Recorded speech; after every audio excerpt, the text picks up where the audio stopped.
चलिए देखते हैं प्रथम 5 पूर्ण संख्याओं का माध्य क्या होगा। तो अभी बताए थे पूर्ण संख्या क्या होता है, तो सबसे पहले हम माध्य लिख लेंगे। Yes sir. माध्य बराबर होता है क्या, पूर्ण संख्या कहाँ से स्टार्ट होता है, तो पूर्ण संख्या जो होता है 0 से स्टार्ट होता है। 0 1 2 3 4 कितना बोला है, तो 5 बोला है, तो 5 क्या करेंगे, तो पता है माध्य में आप क्या करते हैं, सारा जोड़ देते हैं। तो 0 + 1 + 2 + 3 + 4 यानी 5 पूर्ण संख्या हुआ। 1 2 3 4 5 डिवाइडेड बाय होगा कितना, कुल फ्रैक्शनों की संख्या। तो कुल कितना है, टोटल 5 1 2 3 4 5। अब यहाँ पे देखते हैं तो 4 3 7 7 2 9 9 और 1 10। यहाँ होगा 10/5। 5 को डिवाइड करेंगे 10 से कितना होगा, कितना होगा 2 आंसर। यानी आंसर कितना होगा 2। बी नंबर होगा आंसर। अगला क्वेश्चन देखिए, 3 लगातार प्राकृतिक संख्याओं का माध्य कितना होगा। 3 लगातार प्राकृतिक संख्या, और प्राकृतिक संख्या भी जानते हैं आप, तो यहाँ से माध्य क्या होगा, तो 3 लगातार प्राकृतिक संख्या होता है कितना, तो प्राकृतिक बोल रहा है तो 1 से होगा। 1 2 + 3 डिवाइडेड बाय कितना होगा 3, क्योंकि 3 संख्या है तो 3 2 5 और 1 6 भागा 3 3 2 9 6। इसका भी आंसर कितना आया 2।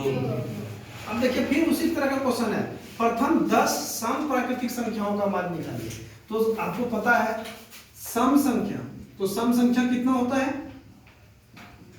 जो 2 से भागा लग जाता हो।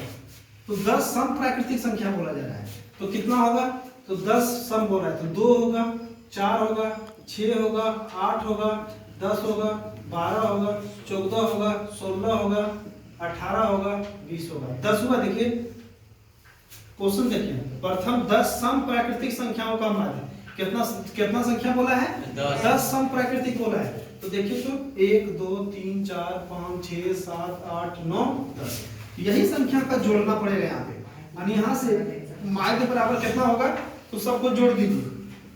2 + 4 + 6 + 8 + 10 + 12 + 14 + 16 + 18 + 20 और डिवाइडेड बाय कितना संख्या हो गया 10।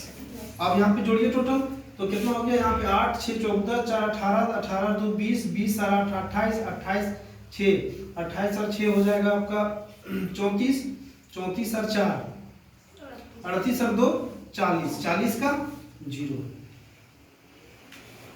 40 का 0 4 बचा हुआ है 4 और 2 6 6 और 1 7 8 9 10 11 कितना हो गया 11 डिवाइडेड बाय 10।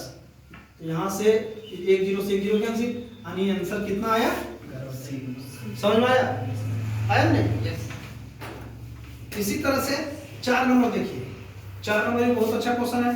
यहाँ बोल रहा है x + 3 x + 6 x + 9 तथा x + 12 का समांतर माध्य क्या होगा।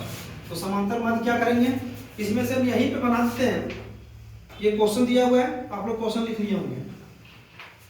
देखिए यहाँ पे बनाते हैं, क्या होगा, सारा ऐड कर देते हैं। यहाँ पे होगा तो माध्य बराबर x प्लस कितना है, x + 3 x + 6 उसके बाद क्या है x + 9 उसके बाद फिर क्या है x + डिवाइडेड बाय, अब कितना संख्या है, तो 1 2 3 4 5 संख्या है ना। अब आगे यहाँ कैलकुलेट करते हैं, तो माध्य बराबर क्या होगा।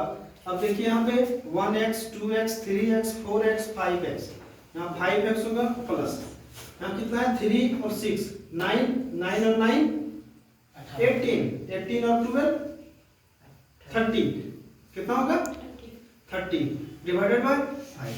अब यहाँ से क्या करें, तो यहाँ से देख रहे हैं 5 और यहाँ पे 5 कॉमन आ रहा है, तो 5 कॉमन लेते हैं, तो यहाँ पे होगा आपका x + 6 डिवाइडेड बाय 5। ये 5 से 5 कैंसिल, यानी यहाँ पे कितना आया x + 6 x + 6 है, ये नंबर होगा आंसर। इसी तरह से ये भी देखिए बहुत अच्छा है क्वेश्चन। यहाँ पे क्या बोल रहा है 6 8 9 और x तथा 13 का माध्य 10 है, तो x का मान क्या होगा। देखिए यहाँ पे, यहाँ आराम से हम लिख लेना माध्य बराबर कितना लिखेंगे, तो 6 plus 8 plus 9 plus x plus 13 भागा कितना संख्या है? 1 2 3 4 5। अब देखिए जब माध्य का मान दिया हुआ है, माध्य का मान कितना है? 10। यहाँ 10 लिखिए बराबर, यहाँ कितना हो जाएगा? तो होगा 13 9 हो जाएगा 22, है ना? 13 7 20 और 2 22 8 30 और 6 36 होगा जी। 36 प्लस और ये x होगा भागा 5। अब यहाँ से क्या करें? तो ये भागा में इधर आएगा क्या होगा?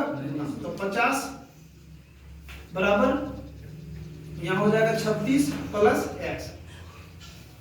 यहाँ से हमको x का मान निकालना है, x का मान निकालना है तो यहाँ पे x रहने देंगे 50 और ये 36 इधर आ जाएगा, यहाँ प्लस में इक्वल टू साइन के इधर आएगा माइनस में इक्वल टू x, यानी x इक्वल टू कितना आया? 50 में से 36 गया, कितना बचा? 14, यानी x का मान कितना आ गया? ये सी नंबर हो गया ऑप्शन।